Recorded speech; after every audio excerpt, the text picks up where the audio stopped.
చాలా ఎదుర్కోబోతోంది రాబోయేటటువంటి రోజుల్లో. మన దేశంలో ఆల్రెడీ కుట్రదారుల యొక్క ఫార్ములా ఫ్రమ్ ద బిగినింగ్ ఉంటుంది.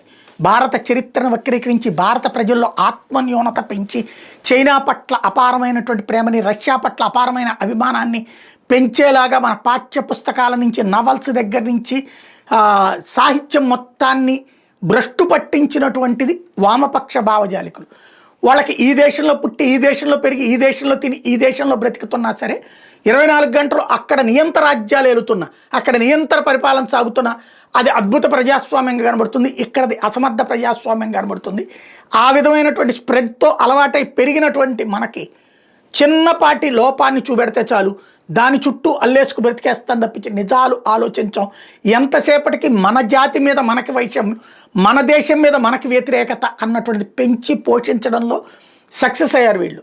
ఇప్పుడు రాబోయే రోజుల్లో అమెరికా చాలా ఇబ్బందులు పెడుతుంది, రకరకాల ఆంక్షలు పెడుతుంది, దానివల్ల ఇంపాక్ట్ ఫేస్ చేస్తాం. యూరోపియన్ యూనియన్ ఇబ్బంది పెడుతుంది, దానివల్ల కొన్ని సమస్యలు ఫేస్ చేస్తాం. ఇట్లాంటి సందర్భంలో ఎదురయ్యే సహజ సిద్ధమైనటువంటి సంక్షోభం ఏదైతే ఉంటుందో దాన్ని ఎక్స్ప్లాయిట్ చేస్తుంది ఈ గ్రూప్. ఇక్కడ వాస్తవంగా మనం అమెరికా మన మీద ఎందుకు కోపం, చైనాని దెబ్బతీయడానికి, చైనా మీద యుద్ధం చేయడానికి మనం సిద్ధపడట్లేదని దానికి కోపం.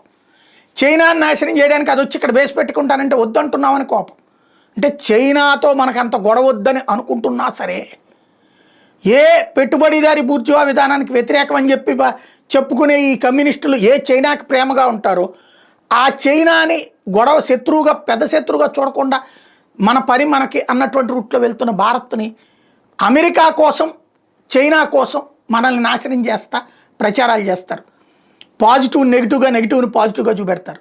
రాబోయే రోజుల్లో సిద్ధంగా ఉండాలి.